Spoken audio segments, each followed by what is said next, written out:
네. 이더리움 차트를 분석을 해 보도록 하겠습니다. 이더리움 차트는요.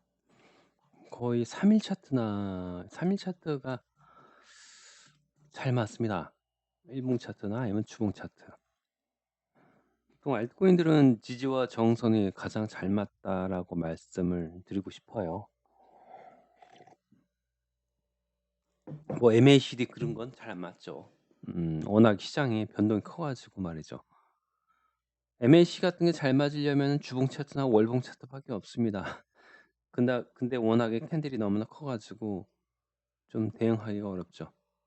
그죠? 그리고 3일 차트가 잘 맞다고 하더라도 어떡한다? 올라가다 떨어지고 어떡한다? 떨어질 적에 여기서 산이 3 개가 있죠. 헤드 앤 숄더가 있지 않습니까? 그럼 어떻게 된 거죠? 대부분 고점 대비 어떡한다? 이런 데까지 떨어집니다. 떨어질 적에 이런 그냥 음봉에 잡을 것이냐, N자 자리에 잡을 것이냐 두 가지의 패턴이 있죠. 만약에 N자 자리 잡았다면 여기서 수익 나는 거죠. 고점과 저점 대비 반등해 봤자 허리밖에 못 가는 거죠. 가다 꺾여서 익절해 줘야죠. 그다음에 타점 자리 어딘가죠? 여기가 타점 자리였습니다. 이런 데가. 여기 보시면 아시겠지만요. 여기와 여기를 놓고 볼게요. 이렇게 놓고 보시면은 파동이 하나, 두 개, 세 개, 네 개, 그다음에 올라갔습니다. 그쵸? 그다음에 올라갔다는 점이죠. 근데 중요한 점이 있습니다. 떨어지면서 매집을 합니다. 그죠? 매집을 합니다. 이건 매집이에요. 그래서 올라갔다는 겁니다. 그래서 여기를 깨지 않았던 거죠. 그죠? 매집인데 중요한 사실이 있습니다. 매집이 여기가 아니고 여기라고요. 그럼 어떻게 된 거죠? 여기서 놀다가 떨어지면 떨어지는 거죠. 올라가면 올라가는 거고요. 그죠? 보통 매집을 하고 나서 가격대를 올리고 나서 갈 것처럼 이렇게 만들고 나서 떨어지기도 해요. 네. 그러다 보니까. 네. 전체적인 사이클은 좀 그렇게 되지 않나 우리가 그렇게 또 생각할 수가 있습니다. 그럼 뭐 살 때 어디서 사야 되는 거죠? 이런 데서 사는 거죠. 그죠? 이건 올라갔죠. 그러면 이런 데밖에 없는 거죠. 또 지났습니다. 며칠 전에 지났습니다, 타점이. 이 3일 차트가 아니고 뭐 1 시간 차트, 4 시간 차트도 살 수 있지 않나요? 이렇게 물어보신 분도 있습니다. 3일 차트의 신뢰도는요 거의 80% 입니다. 근데 어떡한다? 일봉 차트는 한 70%, 근데 4 시간 차트는요 신뢰도가요, 네 맞습니다.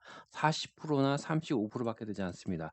35% 면요 여러분들이 5번 매매할 적에 한 10번 매매할 적에 10번 매매할 적에 한 6번 7번 손실이 나갈 수 있어. 그러니까 쉽게 얘기해서 뭐냐면은 여러분들이 여기 샀는데 여기까지 손절이 나갈 수 있다는 거예요. 계속 손절이.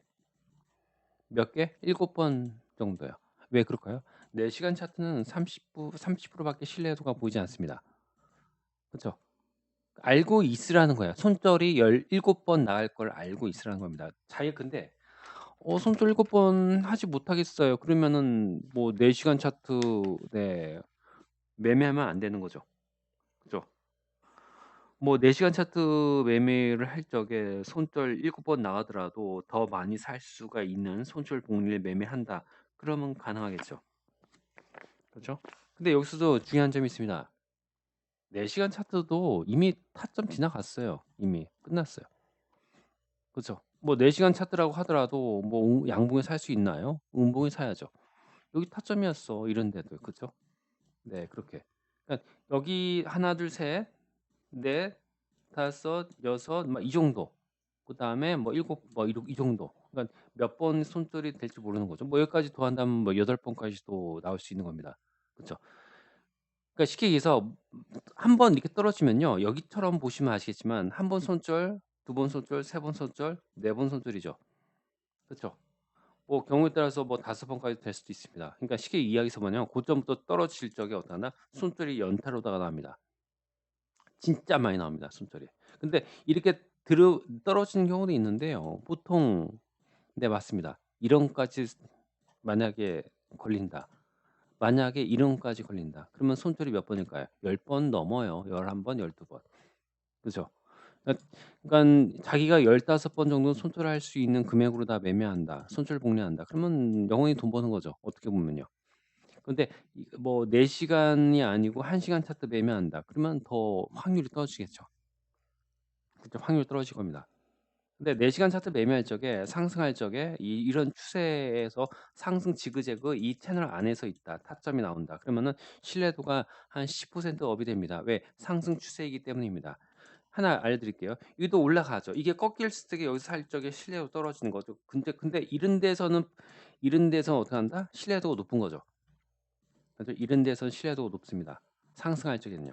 근데 벗어나면요 신뢰도가 떨어져. 차라리 벗어나고 나서 어떻게 한다? N자 자리나 다시 구치가 나왔을 적에 그때 다시 한번 그걸 확인을 하고 작게 매매를 할 수가 있을 것입니다. 그렇죠?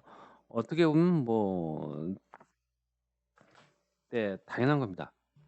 그죠? 당연하지 않을까 생각을 해 봅니다. 그러면 지금은 어떤 상황인가요? 지금은 비트코인 차트를 보시게 되면요. 이 안으로다가 파고 들어가면요. 진짜 힘들어지는 겁니다. 이 안으로다가 파고 들어간다면. 그쵸? 여러분도 보시면 아시겠지만 뭔가 상태가 그래 보이지 않습니까? 그죠? 근데 여기서도 이렇게 좋은 분위기가 형성되려면 어떻게 한다? 이렇게 돼야겠죠. 이전에 말씀드린 대로 여기서 여기까지 변곡 자리가 있었죠. 이 변곡 대비 어떻게 한 거죠? 고점을 이전의 파동에 네 고점과 저점 허를 넘지 못하고 있습니다. 그럼 여기서도 뭔가 이렇게 나와 줘야겠죠. 네 그렇게 나와 줘야지만이 어떤 반등이 여러 개 생기지 않을까. 근데 나온 척하다가 빠지면은 뭐 알트코인들이 많이 떨어지겠죠. 그죠. 그러다 보니까. 네.